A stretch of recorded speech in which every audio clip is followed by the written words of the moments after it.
वचन में से मत्ती 15 निकालेंगे।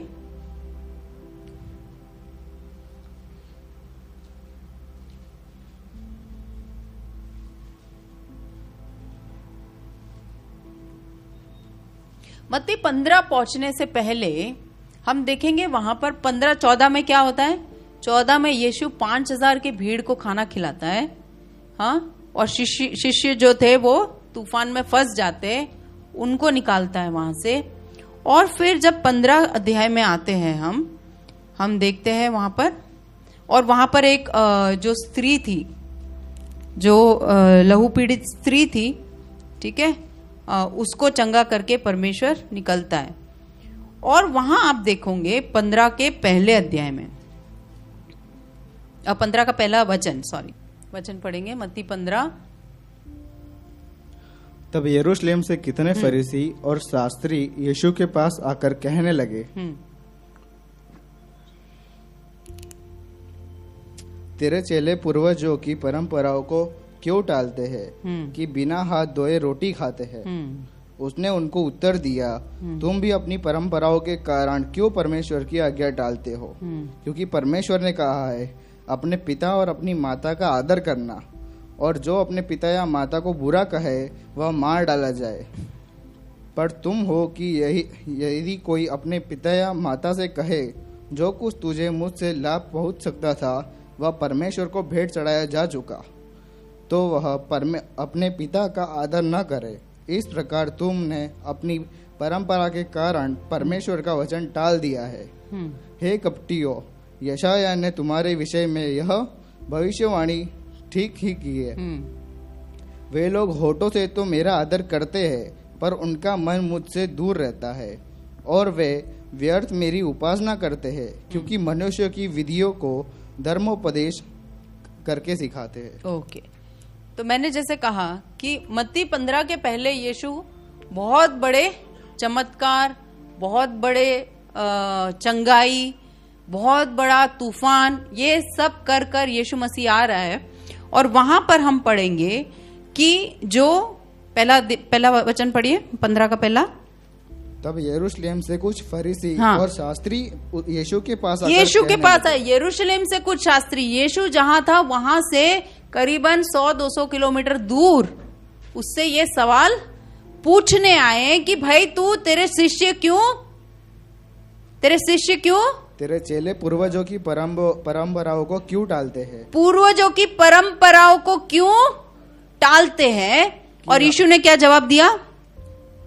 तब उसने उसको उत्तर दिया, तुम भी अपनी परंपराओं के कारण क्यों परमेश्वर की आज्ञा टालते हो। देखो, परंपरा और परमेश्वर की आज्ञा, जब वो परंपरा की बात कर रहे थे, प्रभु ने क्या बोला वहां पर, परमेश्वर की आज्ञा।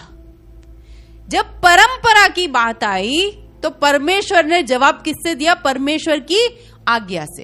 अब यहां हम देखेंगे कुछ परंपरा जो हमारे बाइबल के अंदर, जो हमारे सदूसी फरीसी लोग हैं, हाँ, जो स्क्राइब्स है, वो लोग किस तरह से इस परंपरा को रखते थे। ठीक है, क्या बोलते हैं यहां पर कि क्यों तेरे शिष्य बिना हाथ धोए खाना खाते हैं। हाथ धोना अच्छी बात है कि नहीं, ये बात अच्छी है कि नहीं, अच्छी है कि नहीं ये बात, हाँ पक्का। बिना हाथ धोए खाना खाने में कोई प्रॉब्लम है? ऐसे तो कोई प्रॉब्लम नहीं है, पर हाथ धोकर खाने में क्या है, हाइजीन रहता है। अब ये आया कहां से यहां पर, क्यों ये यीशु को ये पूछने के लिए आए कि भाई तू अपने शिष्यों को हाथ धोने के लिए क्यों नहीं बोलता है, खाना खाने से पहले वो हाथ क्यों नहीं धोते। ये परंपरा आई जब परमेश्वर के मंदिर में जब अति पवित्र स्थान में जाना होता है, तो जो लेवाई होते वो क्या करते हैं, वो अपने आप को हर तरीके से पवित्र करते, मन से पवित्र करते हैं, अपने पापों की क्षमा मांगते हैं, और देह से भी अपने आप को पवित्र करते। तो बलिदान करने से पहले, अति पवित्र स्थान में जाने से पहले वो क्या करते थे, अपने हाथों को घुटने तक धोते थे। अपने हाथों को कहां तक धोते थे, घुटने तक धोते थे, और पोंछते नहीं थे उसको, वो पानी को टपकने देते थे जब तक वो अपने आप सूखे नहीं। अब ये जो परंपरा थी, या ये जो विधि थी, या ये जो रिवाज था, वो किसके लिए था, परमेश्वर के मंदिर में जब परमेश्वर के मंदिर में जब अति पवित्र स्थान में जाना होता है, तो जो लेवाई होते वो क्या करते हैं, अपने आप को हर तरीके से पवित्र करते, मन से पवित्र करते हैं, अपने पापों की क्षमा मांगते हैं, और देह से भी अपने आप को पवित्र करते। तो बलिदान करने से पहले, अति पवित्र स्थान में जाने से पहले वो क्या करते थे, अपने हाथों को घुटने तक धोते थे। अपने हाथों को कहां तक धोते थे, घुटने तक धोते थे, और पोंछते नहीं थे उसको, वो पानी को टपकने देते थे जब तक वो अपने आप सूखे नहीं। अब ये जो परंपरा थी, या ये जो विधि थी, या ये जो रिवाज था, वो किसके लिए था, याजकों के लिए था, जो मंदिर के अंदर काम करते। उन्होंने क्या किया, इसको लोगों के ऊपर लागू कर दिया। देखिए कैसे परमेश्वर ने जो बोला उसको कैसे कहां लेके आ गए। परमेश्वर ने पवित्रता को देखकर परमेश्वर ने बोला अपने हाथ धोकर अति पवित्र स्थान पर जाना। कोई मेरे चीजों को तू छूता है उसके पहले तू अपने हाथों को धो लेना। पर यहां वो क्या कर रहे हैं, उसको लेके आके सबके ऊपर थोप रहे। हम खाली हाथ क्यों धोए, सब लोग धोए। और इसको क्या बना दिया, एक रिवाज बना दिया। पर प्रभु ने बोला था खाने से पहले हाथ धोने के लिए, ऐसा नहीं बोला प्रभु ने उसको जवाब क्या दिया कि तुम्हारे शिष्य जो है वो बिना हाथ धोए खाना खाते। प्रभु ने क्या बोला, जो मुंह के अंदर जाता है उससे कोई अशुद्ध नहीं होता, जो मन से बाहर आता है वो इंसान को अशुद्ध करता है, वो बेकार बना देता है इंसान को। ये एक तरह की परंपरा को हम यहां देखते हैं। दूसरी तरह की परंपरा मरकुस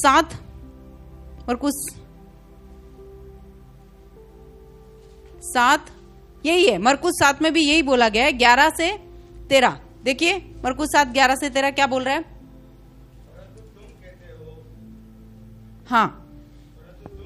हाँ या पिता से कहे कि जो कुछ तुझे मुझसे लाभ पहुंच सकता था वह कुर्बान अर्थात संकल्प हो चुका है। संकल्प हो चुका है ना। मत्ती में भी वही बोला है ना कि जो कुछ तेरे माता पिता के लिए तुझे करना चाहिए था। यीशु मसीह ने वापस जवाब कैसे दिया कि जो कुछ, परंतु तुम कहते हो कि यदि कोई अपने माता पिता से कहे कि जो कुछ, तुम तुरंत ही परमेश्वर ने आज्ञा निकाली। कहां से निकाली, निकालो एक्सोडस 20:12। एक्सोडस को हिंदी में क्या बोलते हैं, दूसरा पुस्तक का 20 का 12 क्या लिखा है वहां पर, तू अपने पिता और अपनी माता का आदर करना, तू अपने माता पिता का आदर करना, जिससे जो देश तेरे परमेश्वर यहोवा तुझे देता है उसमें तू बहुत दिन तक रहने पाए। परमेश्वर ने कहां से आज्ञा निकाल के दी, जो सच में परमेश्वर, ये परंपरा है, ये क्या है, 10 कल्पना में से 5वां जो कमांडमेंट है वो है। 10 आज्ञा है, उसमें से 5वां आज्ञा परमेश्वर ने निकाल के दिया। अब देखो यहूदी उसको क्या कर रहे, वापस पढ़ो लूका 7:11 क्या बोलता है वहां पर कि तुम कहते हो कि कोई अगर पिता या माता से कहे कि जो कुछ जो तुझे मुझसे लाभ पहुंच सकता था वो कुर्बान अर्थात संकल्प हो चुका है। इसका मतलब क्या है पता है, बाइबल में कई बार पढ़ा होगा ना, इसका मतलब क्या है। ये जो कुर्बान वर्ड है या कुर्बान बोलते हैं इसको, तो ये जो शब्द है वो ऐसा है कि तुम्हें जो भी लाभ हुआ, अपने माता पिता बच्चों को देखते हैं, अब बच्चों का फर्ज है माता पिता को देखना। अब खाली देखना नहीं, उनको हर तरीके से सपोर्ट करना है ना। वो आप साथ में भी रह के कर सकते हो, अलग भी रह के कर सकते हो, पर हर तरीके से उनको सपोर्ट करना। अब सपोर्ट करने के लिए ये क्या करते पता है, जो माता पिता को पैसे देकर सपोर्ट करने थे, जो माता पिता को अन्नदान देकर सपोर्ट करना था, जो माता पिता को इमोशनली सपोर्ट करना था, अपनी हुजूरी से सपोर्ट करना था, वहां वो ये क्या करते पता है, जाके ये जो बलि है वो परमेश्वर को दे देते। अब इसमें फायदा है, क्या फायदा है पता है, फायदा ये है कि तभी वो उन चीजों को इस्तेमाल कर सकते, पर और किसी को वो दे नहीं सकते। मान लो 10,000 रुपए आपको आपके माता पिता को देने थे, वो क्या करते, परमेश्वर को दे देते। उसका उपयोग वो कर सकता है, पर और कोई वो नहीं कर सकता। कितने चालाक है, चालाकी हुई ना ये, है ना। तो तुम बोलते हो माता पिता का आदर करो, और तुम क्या करते हो, अपने माता पिता को देखने की जगह पर कुर्बान है बोल देते हो। क्या किया उन्होंने, एक परंपरा को, जहां उनको परमेश्वर की आज्ञा को मानना चाहिए था, उन्होंने ऐसा दिखाया कि वो सच में परमेश्वर के कितने भक्त हैं। एक तरह से ढोंगी है वो लोग। हम अपने माता पिता को देखे बिना, अपने सास ससुर को देखे बिना, अपने माँ बाप को देखे, मैं बोलती हूँ साथ में मत रहो, सपोर्ट करो। जो जरूरत, देखो परमेश्वर ने बोला है कि एक पति और पत्नी एक हो जाते तो अपने माता पिता से अलग होते, त्याग देते, ऐसा नहीं बोला है। त्याग दो ऐसा बोला है नहीं, मन से इमोशनल अलग हो जाते हैं, क्योंकि अब वो एक परिवार है ना। पर क्या करना है, इमोशनली सपोर्ट करो, ध्यान रखो, है ना।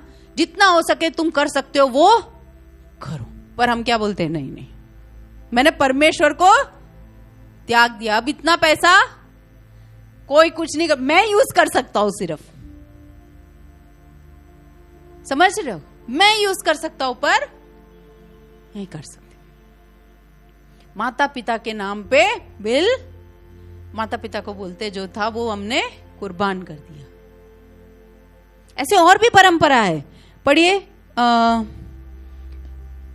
कोलोसी 2। और भी परंपरा है जो जैसे आप देखोगे कि जब यीशु के शिष्य खेत में से चल के खाते हैं तो बोलते हैं आज तो सब्बात है, सब्बात का दिन है, ये लोग क्यों खा रहे, काम क्यों कर रहे। आप मानोगे नहीं, जब बेथसेदा के पूल के सामने वो लंगड़ा पिछले 38 इयर्स से वहां पड़ा है, कोई उसको डालने वाला नहीं है। यीशु उसको जाके बोलता है क्या तुझे चंगा होना है, तो बोलता है मुझे कोई पूल में डालने वाला नहीं है। पर जब यीशु उसको चंगा करता है तो वहां एक फरीसी आके क्या बोलता है, प्रभु बोलते तू अपना मैट उठा और यहां से चल दे, तू अपनी काटकटिया उठा और यहां से चल दे। तो फरीसी आके उसको क्या बोलता है, आज तो सब्बात का दिन है, ये क्या। देखिए क्या क्या चीजों को हमने महत्व दे दिया, परमेश्वर के नाम पर क्या क्या चीजों को। क्या चंगाई होना बेहतर है कि सब्बात पालन करना बेहतर है। अच्छा, वो जो 4 दोस्त थे जिन्होंने अपने लकवे वाले दोस्त को निकाला नीचे, तो उसने परमेश्वर ने क्या बोला, नहीं तेरे पाप क्षमा हुए। तो वहां जो खड़े थे उन्होंने क्या बोला, ये तो ब्लास्फेमी है, ये तो परमेश्वर के खिलाफ बोल रहा है, ये अपने आप को परमेश्वर बोल रहा है। क्या वहां बेहतर था, क्या वहां बेहतर था, उसकी पाप की माफी और उसकी चंगाई। पढ़ते और निकालो कोलोसी 2, हाँ 2 का 22-23 निकालो। क्योंकि ये सब वस्तु काम में लाते लाते नाश हो जाएगी। हाँ, इन विधियों में अपनी इच्छा के अनुसार गढ़ी हुई भक्ति की रीति और दीनता और शारीरिक योगाभ्यास के भाव से ज्ञान का नाम तो है, परंतु शारीरिक लालसाओं को रोकने में इनसे कुछ भी लाभ नहीं होता, कुछ भी लाभ नहीं होता। इन विधियों में अपने इच्छा के अनुसार, मतलब जो भी आप विधि करो, थोड़ा ऊपर पढ़ो, 21 से पढ़ो, एक और ऊपर जाओ 20। जबकि तुम मसीह के साथ संसार की आदि शिक्षा की ओर से मर गए हो, तो फिर उनके समान जो संसार में जीवित बिताते हैं, मनुष्यों की आज्ञाओं और शिक्षानुसार और ऐसी विधियों के वश में क्यों रहते हो? ऐसी विधियों के वश में क्यों रहते हो जब आप परमेश्वर में आ गए हो तो, है ना। अब पढ़िए यूहन्ना 4:24 पढ़िए। वहां कुछ हो रहा था, वहां क्या हो रहा था, मनुष्य की विधियों को, परंपराओं को ज्यादा माना जा रहा था। अभी जैसे मैं एग्जांपल बोलूं कि हम चर्च में आते तो पहले क्या होता है, पहले क्या होता है, प्रार्थना, फिर क्या होता है, आराधना, फिर क्या होता है, वचन, फिर क्या होता है, फिर अनाउंसमेंट, फिर आराधना, फिर अगर मैं इस साइकिल को डिस्टर्ब कर दूं तो हीरू बोलेगा हम पिछले 16 साल से हम परमेश्वर को मानते हैं, ये रिवाज को आप तो पहले प्रार्थना करके शुरू, पहले आप प्रचार। तो क्या हो गया, हमने क्या कर दिया, हमारे रिवाजों को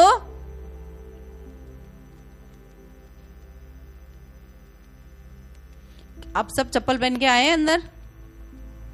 चप्पल पहन के आए हैं सब अंदर? आप और कहीं जाएंगे तो चप्पल पहन के जा सकते हैं? क्यों?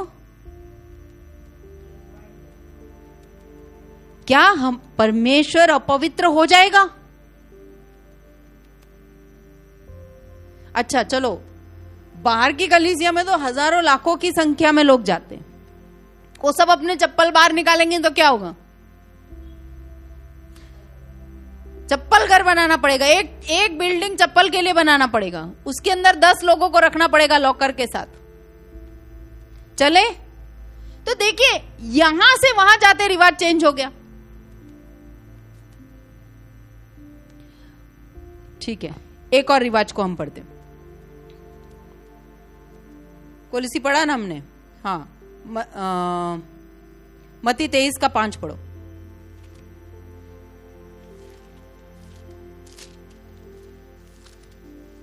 वे अपने सब काम लोगों को दिखाने के लिए करते हैं। हाँ। वे अपने तावीजों और चौड़े करते हैं। हाँ। और अपने वस्त्रों की कोरे बढ़ाते हैं। हाँ, अपने वस्त्रों की कोड़े बढ़ाते, मतलब बड़ा क्रूस लटका देना, कान पे क्रूस पहनना, गले पे क्रूस पहनना, उससे आप क्या मसीह बन जाते हैं?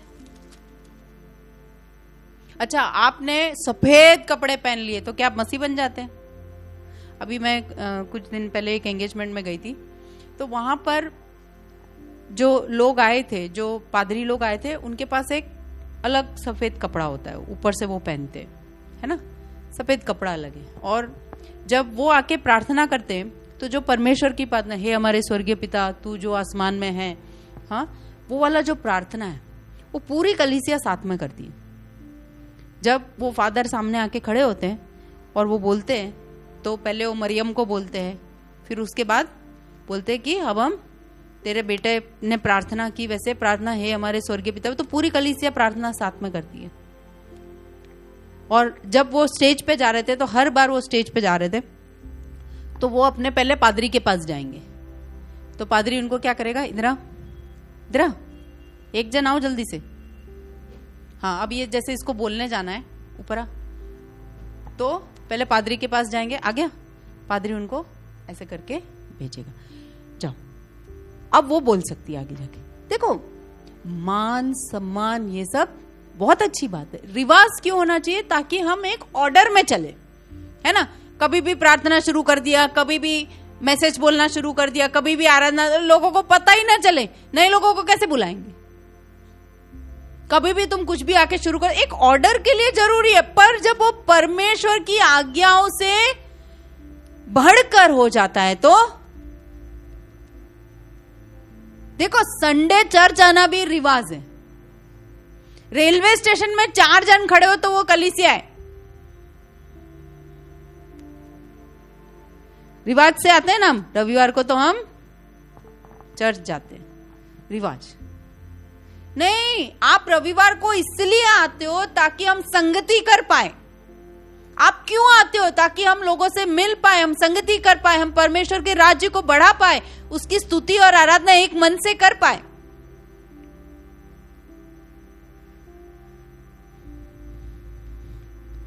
तेईस का 26 पढ़ो, मत्ती 23 का 26 ही पढ़ो। हे अंधे फरीसी, हाँ। पहले कटोरे और थाली को भीतर से मांस की वे बाहर से भी स्वच्छ हो। परमेश्वर बोलता है जब कोई बर्तन धोते तो कैसे धोते हैं, अंदर बाहर से। नहीं, मेरे घर में तो आप आओगे तो मैं सिर्फ बाहर से बर्तन घिसती हूँ, अंदर से नहीं घिसती मैं। घिसते क्या ना, चाय का कप होना तो खाली ऐसे पी लेने के बाद पानी ऐसे ऐसे करके ऐसा उल्टा रख देने का। आप मेरे घर आओगे? नहीं आओगे, यस।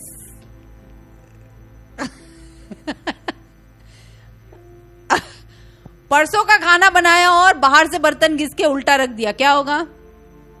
अरे यार, आप अपने बर्तनों के साथ ऐसा नहीं करते, हम तो हमारे दिल, हमारे मन, हमारे प्राण के साथ ऐसा कैसे करते हैं हम? अंदर से धोना है। देखो, अंदर से जब हम धोते हैं ना, तो वो बाहर दिखाने की जरूरत नहीं आती, वो अपने आप झलक कर बाहर आता है। अच्छा, प्रार्थना के बारे में मत्ती 6 निकाल, मत्ती 6 1 का 5 क्या बोलता है कि तुम फरीसियों के जैसे सावधान रहो, तुम मनुष्यों को दिखाने के लिए नहीं अपने धर्म के काम न करो, नहीं तो अपने स्वर्गीय पिता से कुछ भी फल न पाओगे। लोग कैसे करते हैं? जोर जोर से प्रार्थना कर। जोर से प्रार्थना करने में कुछ नहीं है, मन से प्रार्थना करने में। बड़ी प्रार्थना, छोटी प्रार्थना, मीडियम प्रार्थना, ऐसी प्रार्थनाएं होती है? नहीं होती है। प्रार्थना वो होती है जो बात किया जाए, मन से परमेश्वर के सामने रखा जाए। परमेश्वर बोलता है तुम ऐसी परंपराओं में नहीं लगो जहां लंबी लंबी प्रार्थना से कोई तुमको आत्मिक समझे। कभी कभी हम बहुत लंबी लंबी प्रार्थनाएं करते हैं तो हमको क्या लगता है, लोग हमें आत्मिक समझेंगे। ऐसे जैसे गाड़ी चलाते वक्त हमारे मम्मी लोगों की आदत है, मेरी भी आदत है, अचानक से कोई ब्रेक लगता है ना तो स्तोत्र स्तोत्र स्तोत्र स्तोत्र स्तोत्र, यानी प्रभु की स्तुति हो, प्रभु की स्तुति हो, प्रभु की स्तुति, ऐसा बोलते हैं। ओ अपने आप पर हालेलुया ऐसा बोलना, बगा से खाते खाते हालेलुया बोलना, बगा से आए तो हालेलुया, कोई प्रॉब्लम नहीं। आप मन से बोल रहे हो तो कोई प्रॉब्लम नहीं।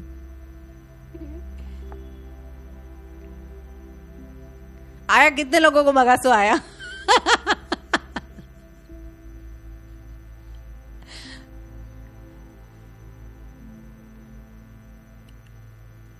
परमेश्वर कहता है जब तू प्रार्थना करता है, किसी को बताने की जरूरत नहीं कि मैंने 3 घंटा प्रार्थना किया, मैंने 4 घंटा प्रार्थना, नहीं बताने की जरूरत है, ठीक है।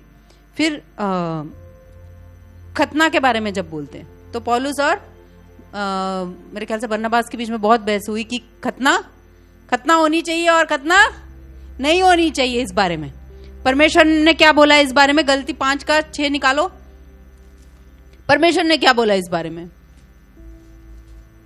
और मसीह यीशु में न खतना रहित कुछ काम का है। हाँ, और मसीह में न खतना और न खतना रहित कुछ काम का है, परंतु केवल जो प्रेम के द्वारा प्रभाव करता है।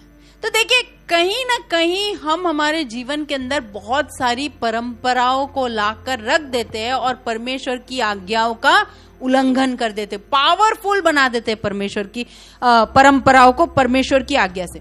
परमेश्वर की आज्ञा इंडिया से अमेरिका जाएगी तो चेंज, पर परंपरा इंडिया से अमेरिका जाएगी तो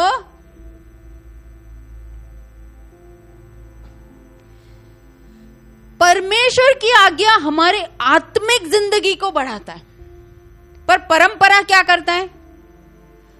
बाहर से हमें सही दिखाता है। परंपरा खराब चीज नहीं है, बहुत अच्छी चीज है।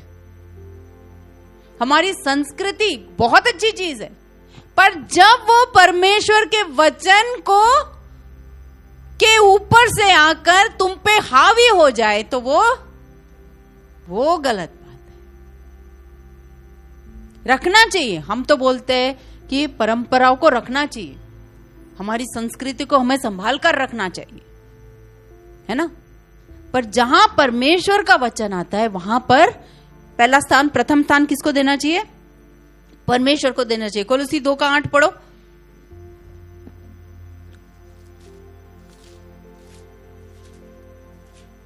चौकस रहो कि कोई तुम्हें उन तत्व ज्ञान और व्यर्थ धोखे के द्वारा अहेर न कर ले जो मनुष्य के परंपराई मत और संसार की आदि शिक्षा के अनुसार है, पर मसीह के अनुसार नहीं। पर मसीह के अनुसार चौकन्ने रहो, क्या बोल रहे, क्या सुन रहे, कहीं से भी कुछ भी सुन के आकर मत उठा लो। किसी ने आके बोला कि परमेश्वर को अपने मेज, तुम्हें मेज चाहिए, परमेश्वर को अपने मेज का साइज बता के दो। टेबल चाहिए, आपको कार चाहिए, परमेश्वर को बोलो कि परमेश्वर मुझे मर्सिडीज बेंज C क्लास चाहिए, E क्लास चाहिए। ऐसा करने से क्या हो जाएगा? कोई बोलता है प्रार्थना करो तो बहुत स्पेसिफिक करो कि परमेश्वर को पता चले कि एग्जैक्टली करना। हम कौन है जो परमेश्वर को बता के दे पाए। बोलते हैं कि तुम उस तत्व ज्ञान और व्यर्थ धोखे के द्वारा अहेर न कर ले। हम मसीह लोग उपवास करते हैं, अभी मसीह लोगों के बीच में उपवास आता है, 40 दिन का आता है, लेंट। बहुत अच्छी बात है, लेंट बोलते हैं उसको, जो यीशु मसीह को क्रूसित करने से पहले 40 दिन का उपवास का टाइम होता है, लेंट। बहुत अच्छी बात है, लेंट करना चाहिए हमें। उसमें वो लोग ऐसा रखते हैं कि नॉनवेज कुछ नहीं खाने का, है ना, नॉनवेज कुछ नहीं खाने का, बाकी करते हैं। बाकी हमारे जो दूसरे मुसलमान भाई लोग हैं वो भी रखते हैं, उपवास रखते हैं, पूरा दिन का उपवास रखते हैं और रात को खाते हैं। उपवास बहुत अच्छी बात है, पर जब उपवास का ढिंढोरा लगता है तो वो परमेश्वर कहता है जब तू उपवास ले तो अपने मुंह पे तेल लगा और इसका ढिंडोरा ना पीट कि भाई तूने उपवास रखा है। किसी को पता ही नहीं चलना चाहिए उपवास रखा है। उतना ही रखो जितना कर पाओ। रिवाज डाल दिया तो फंस जाओगे सबकी सब। आज से 40 दिन का उपवास, जो नहीं करेगा उसको दंड मिलेगा। हम ये करते नहीं है, इसलिए हम लोग क्या करते हैं, ज्यादातर हम लोग उपवास नहीं रखते। हफ्ते में एक दिन उपवास नहीं रखते, एक टाइम उपवास नहीं रखते हम लोग। तो परंपरा जब आकर हावी हो जाए तो क्या हो जाता है ना, उपवास। आज मेरा उपवास है, आज मेरा उपवास है, चले ना चले, बोलने की जरूरत ही ना पड़े। ठीक है, एक और वचन पढ़ेंगे, पहला पतरस 1:17-19।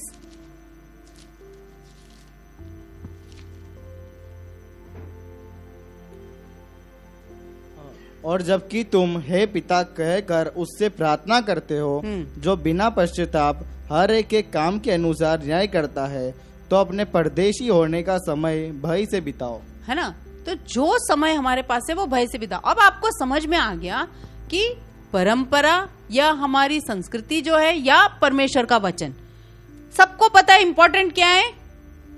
तो हमारा जो एक ये सेंटेंस है ना, हमारे में, तो वो हमें चेंज, हमारे में तो जो हमारे में जो होता है ना, उसको एक बार परखना जरूरी है कि कहीं वो परमेश्वर के वचन के अनुसार उसका उल्लंघन तो नहीं कर रहे हम वहां पर, वो देखना जरूरी है। अच्छा, आपने परंपरा को मान भी लिया तो क्या हो गया, कोई प्रॉब्लम है? परमेश्वर की आज्ञा के साथ परंपरा को जोड़ दिया और आप कुछ कर रहे हो तो कोई गलत बात है? ये होता क्या है पता है, गलत नहीं है, पर हम कहीं ना कहीं ढोंगी बन जाते हैं। फरूसी सदूसी के साथ यही प्रॉब्लम था। उन्होंने परमेश्वर के नियम को इतना दबा दिया और अपनी परंपराओं को इतना ऊंचा कर दिया कि परमेश्वर बोलता है तुम अपने होठों से मेरे पास में हो, तुम अपने होठों से मेरे पास में हो। और क्या लिखा है, मत्ती 15 का पढ़ो, और मत्ती 15:8।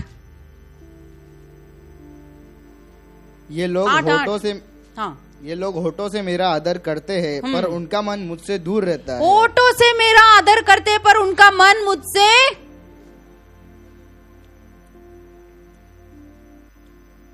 ये ऐसी बात हो गई। एक पति पत्नी के 50वां साल गिरा था, तो पत्नी ने ऐसा कहा कि भाई तुमने मुझे 50 साल पहले आई लव यू बोला था, तुम क्यों आई लव यू नहीं बोलते? तो पति ने कहा 50 साल पहले जो बोला था उसमें अगर कोई चेंज आएगा तो तुझे बता दूंगा। आपको क्या लगता है, आपको क्या लगता है, एक बार प्रभु यीशु मेरा प्रभु है बोल देने से खत्म हो गया? अच्छा, हमारा अभी पति पत्नी के रिश्ते से जल्दी समझ में आएगा।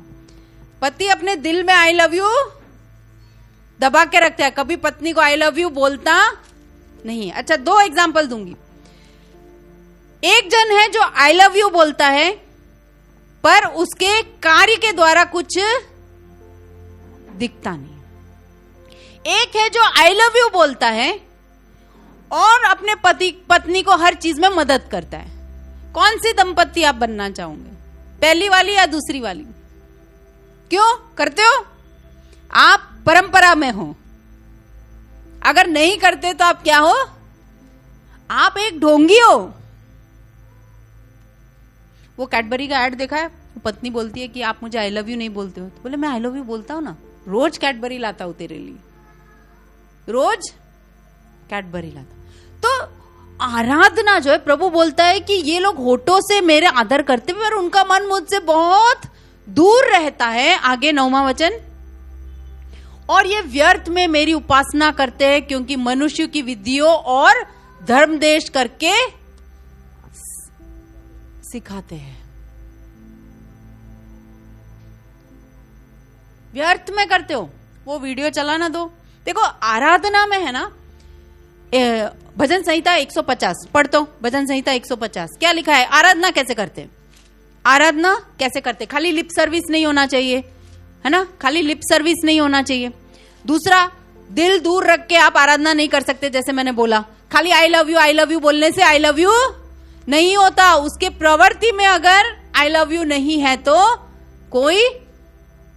कोई कार्य का नहीं है वो आई लव यू, ठीक है। और उपासना व्यर्थ है, वो व्यर्थ कब हो जाती है? भजन संहिता 150 पढ़ो तो, रुक जाना, भजन संहिता 150।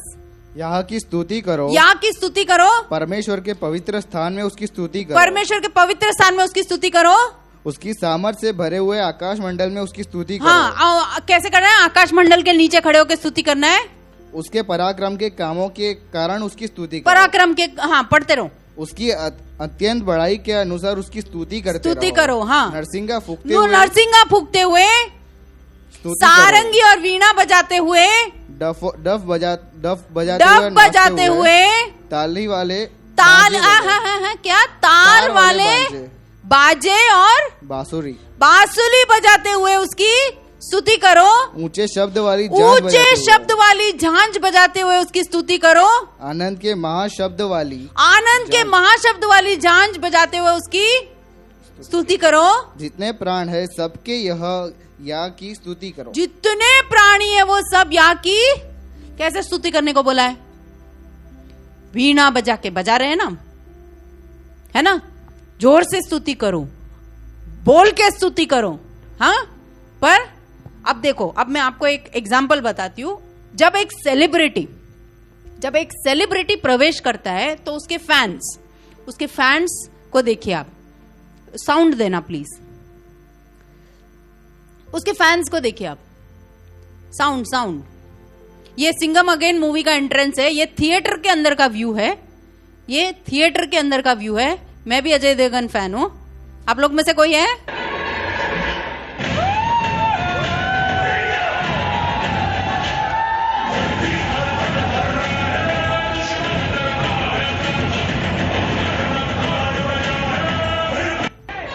अच्छा, पॉज कर। अभी आपने सिर्फ सिंघम को देखा, अब खाली बैकग्राउंड साउंड सुनना।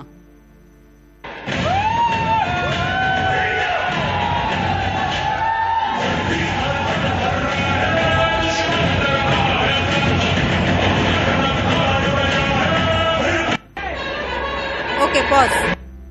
एंट्री पे क्या हो रही है?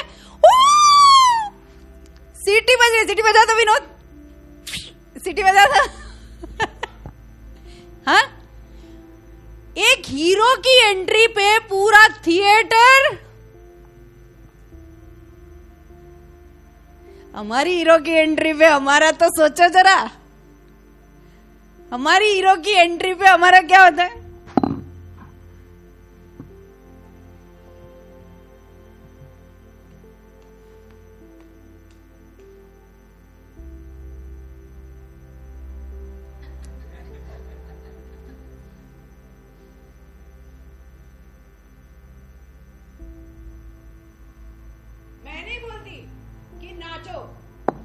मैं ऐसा नहीं बोलती कि भाई डेंटे नाचो। कैसे वो एंट्री देखो। एक और देखते हैं, एक और वीडियो देखते हैं। बीटीएस पता है ना आपको? कोरियन ग्रुप की एंट्री है, देखना आप, देखना।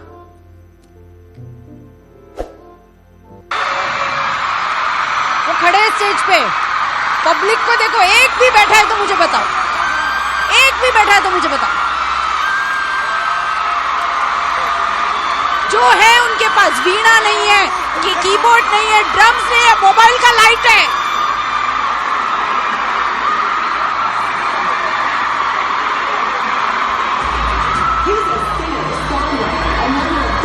एक भी बैठा है तो मुझे बताओ। आवाज सुनाई दे रहा है आपको? हमारी आवाज?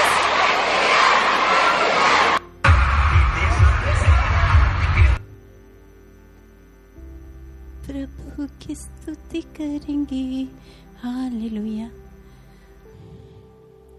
हाथों को उठाकर, हाथ कैसे? हाथों को उठाकर, पाँव को बजाकर, है पाँव को हिलाकर प्रभु की स्तुति करेंगे। ये जिंदगी तेरी महिमा।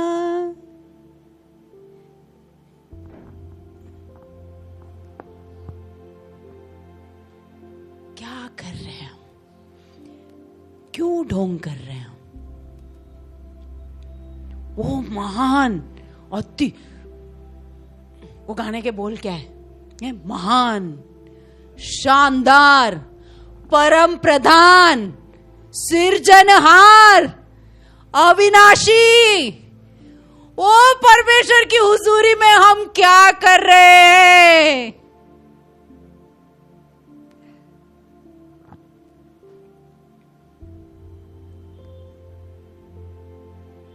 सोचने ऐसी बात है ना। लिप सर्विस क्या दे रहे?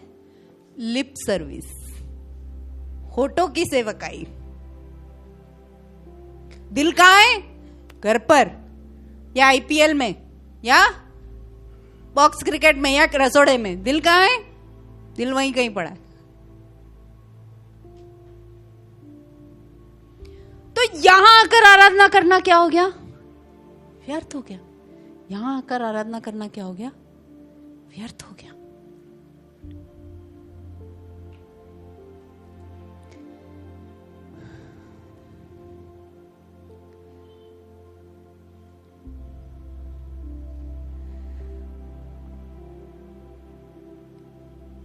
ढोंगी ना बने, अपने आप को जांचते हैं। दूसरों की ओर आंखें घुमाने से अच्छा अपनी ओर अंदर झांके, अपने को परखें कि क्या परमेश्वर।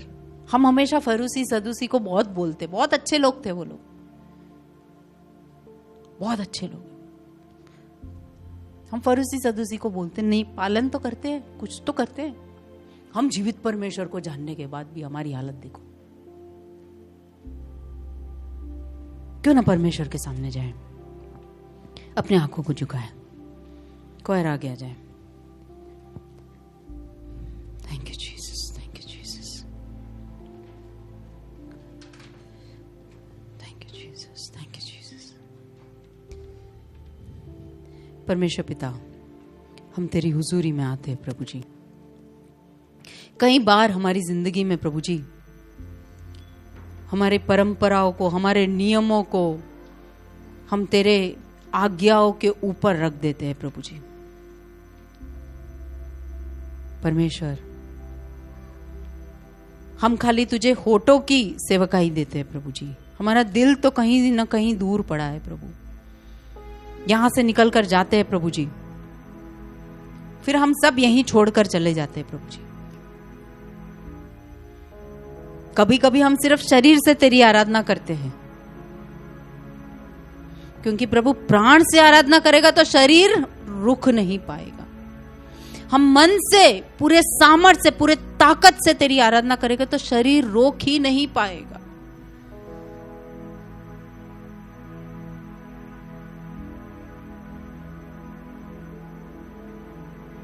परमेश्वर, आज वचन से तूने हमसे बात किया प्रभु जी।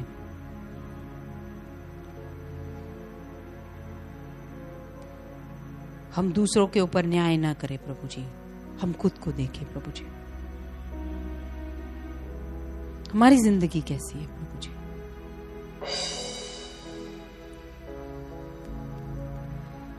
क्या हम सच में लोगों से प्यार कर पा रहे हैं? क्या वचन के अनुसार सही में जी पा रहे प्रभु, या परंपराओं में बंध गए प्रभु? प्रभु तेरा वचन कहता है कि तू अगर मुझसे बुद्धि और ज्ञान मांगेगा तो मैं तुझे दूंगा। तू अगर उन बातों को खोजेगा तो मैं तेरे लिए जो अंधकार में छुपे हुए राज है उसको तेरे लिए ला दूंगा। तेरे सामने आते प्रभु जी, तू मदद कर प्रभु जी, हमारे दिल और मन को बदल प्रभु जी। हम तेरी आराधना पूरे तन मन धन से कर पाए, ऐसी मदद करना परमेश्वर। हम फिर से अपने आप को तेरे सामने समर्पित करते हैं प्रभु, मदद करना। यीशु के नाम में प्रार्थना मांगते सुनकर कबूल कर पिताजी, आमीन।